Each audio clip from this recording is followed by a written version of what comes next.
नमस्कार दोस्तों, book audio पर एक बार फिर से आप सभी का स्वागत है।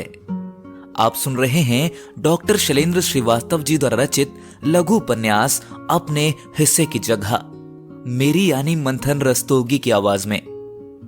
तो चलिए शुरू करते हैं उपन्यास का 15वां अध्याय। अजय डायरी के पन्ने पलटता गया। 1 साल, 2 साल, 3 साल, 4 साल, सब सामान्य बीत गया। रामकली फिर डॉक्टर रंजना के घर काम पर लौट आई, पर वह सर्वेंट रूम में नहीं रहती। अब वह अपने 2 बच्चों व मर्द के साथ झुग्गी में रहती है। मर्द चांदनी चौक के बिजली मार्केट भागीरथ पैलेस में ग्राहकों के सामान को झुल्ली में रखकर गली से मुख्य सड़क तक पहुंचाने का काम करते हैं। दुकानदार उसे झल्ली वाला नाम से बुलाते हैं। गुजारा लायक आमदनी रोज हो जाती है। अजय का प्रमोशन विशेष संवाददाता हो गया है। परिवार में पुत्र के जन्म से घर के सदस्यों में बढ़ोतरी हो गई है। डॉक्टर रंजना की भी प्रोन्नति उप चिकित्सा अधिकारी पर होने से घर की आय में अच्छी खासी बढ़ोतरी हुई है। नहीं बदला था तो अजय का रोज रोज प्रेस क्लब में बैठकर शराब पीकर घर आना। कभी कोई नेता प्रेस कॉन्फ्रेंस करता तो खास पत्रकारों के लिए कॉकटेल पार्टी का प्रबंध भी करता है। किसी पार्टी में कुछ ज्यादा पी लिया तो किसी मित्र पत्रकार की सहायता से घर आता है।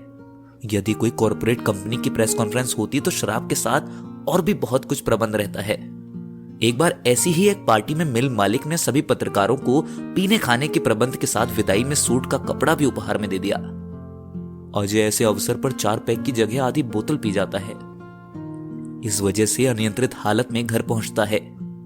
अजय के शराब पीने की लत से रंजना चिंतित रहने लगी है, क्योंकि जब से विशेष संवाददाता हुए हैं ऐसी पार्टी में शामिल होने के अवसर कुछ ज्यादा ही उसे मिलने लगे हैं। बड़े समाचार पत्र का विशेष संवाददाता होने से कवि रूप में भी लोकप्रियता बढ़ गई। पहले उसे दिल्ली के भीतर होने वाले कवि सम्मेलन में भाग लेने का अवसर मिलता था, जिसमें सम्मान राशि कम रहती थी। दिल्ली में दशहरे के दूसरे दिन या तीसरे दिन रामलीला कमेटियां कवि सम्मेलन करवाती हैं। ऐसे ही कवि सम्मेलनों में अजय कांत की मांग अब पहले से अधिक होने लगी और उसे सम्मान राशि भी अधिक मिलने लगी है। कवि सम्मेलन में कवियों का हूट किए जाने का डर भीतर से बना रहता है। इस डर को समाप्त करने के लिए अजय मंच से कविता सुनाने से पहले 2 पैग जरूर चढ़ाता है। यदि उसकी जेब में पौवा नहीं है तो कोई दूसरा कवि अजय को 1-2 पैग ऑफर कर ही देता है। अशोक विहार की रामलीला में हुए कवि सम्मेलन में देवराज दिनेश ने अजय को मंच के पीछे बुलाकर 2 पैग पिला देते हैं। उसके बाद अजय ने पूरे आत्मविश्वास के साथ 2 कविता सुनाई तो वह हिट हो गई। श्रोताओं की भीड़ से वंस मोर की आवाज आई तो मंच पर बैठे सोम ठाकुर, शैल चतुर्वेदी ने अजय को कविता सुनाने के लिए पुनः माइक बढ़ा दिया। इसी तरह 1 साल लाल किला के सामने रामलीला मैदान में दशहरा की रात हुए कवि सम्मेलन में मंच पर अजय के बगल श्रीकांत वर्मा बैठे थे। श्रीकांत वर्मा ने एक छोटी कविता पढ़ी। जुलूस में साथ चलते हुए वह अगली गली में मुड़ गया, पल भर में वह आदमी से गिरगिट में तब्दील हो गया। एक बार बाजार सीताराम के पुराने रहने वालों ने एक केंद्रीय नेता के सम्मान में कवि सम्मेलन के साथ ही सांस्कृतिक कार्यक्रम रखा। अजय मित्र आनंद शर्मा तथा पुरुषोत्तम व्रज के साथ मंच पर मौजूद थे। आयोजक ने सभी उपस्थित कवियों का माल्यार्पण कर स्वागत किया। उसके बाद अजय खड़े होकर कविता पढ़ रहे थे कि इसी बीच वे मंत्री महोदय मंच पर आ जाते हैं। इस पर आयोजकों की भीड़ मंच पर आकर मंत्री जी को माल्यार्पण करने लगी। अजय नाराज होकर मंच पर बैठ गए। शेष मित्र कवि भी ऐसे माहौल में कविता पढ़ने के लिए नहीं उठे। मंत्री ने अपना महत्व दिखाने के लिए अजय के कान में कुछ कहा, जिस पर अजय ने मंत्री का मजाक उड़ाते कमेंट किया। मंच पर अजय और मंत्री की नोकझोंक देखकर कवि सम्मेलन स्थगित कर आयोजक ने म्यूजिकल प्रस्तुति शुरू करवा दी। अजय तीनों मित्रों के साथ कवि सम्मेलन का बहिष्कार कर अपने अपने घर लौट गए। बड़े अखबार का विशेष संवाददाता होने से अजय की पहचान राष्ट्रीय स्तर के कवियों में होने लगी। कवि मित्र एवं नवभारत टाइम्स अखबार के विशेष संवाददाता राम अवतार त्यागी का साथ मिलने से दिल्ली के बाहर दोनों की मांग बढ़ने लगती है।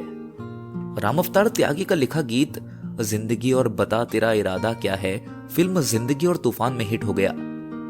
इससे उनकी अखिल भारतीय लोकप्रियता हो गई। कवि सम्मेलनों के मंच पर इस गीत की मांग होने लगती है। इसी तरह अजय की कविता पिता ने कहा था कवि द्वारा ओजस्वी आवाज में पढ़ने से लोकप्रिय हो गया। बाहर के कवि सम्मेलन के आमंत्रण पर दोनों कवि राम अवतार त्यागी व अजय कांत आने जाने का हवाई जहाज का किराया और 1000 रुपये की मांग करने लगे थे। अब 2 शराबी कवि का साथ हो जाए तो कहना ही क्या। बाहर रहने पर दोनों आते जाते जमकर शराब पीने लगे। शराब पीकर मंच पर कविता सुनाते थे तो वंस मोर की आवाजें आने लगती थीं। पर यह जोड़ी ज्यादा समय तक नहीं चल पाई। जिंदगी ने त्यागी भाई को अपना इरादा बता दिया। त्यागी भाई अजयकांत को छोड़कर चल बसे। अजयकांत का भी कभी मन उचट गया। उन्होंने सम्मेलनों में जाना बंद कर दिया। अजय की जिंदगी फिर उसी ठर्रे पर चल पड़ी।